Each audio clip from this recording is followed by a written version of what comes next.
It was one simple thing that led to Barry being homeless. He moved to a new town and then shortly afterwards he lost his job as a chef. It's degrading, and people shouldn't have to live like that. Walking this morning, I saw 7 people sleeping in a row, outside in the street. I saw a young girl, she never even had a blanket or a coat on, sleeping under 2 umbrellas put together. We walk past these people in the street. We don't realise, that these are members of our community that are in a doorway.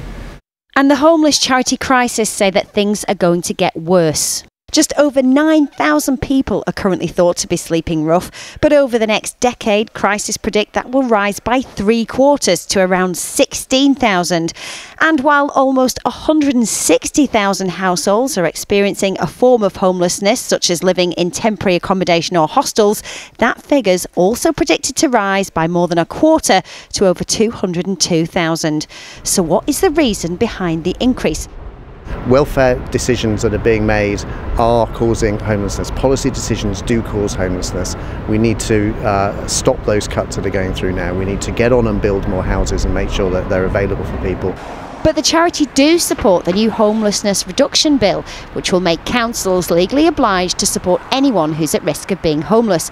The idea behind my legislation is that up to 56 days before someone becomes homeless, then they can go to the local authority, and the local authority must sit them down and go through a plan of action as to how they can get accommodation and where they'll be accommodated.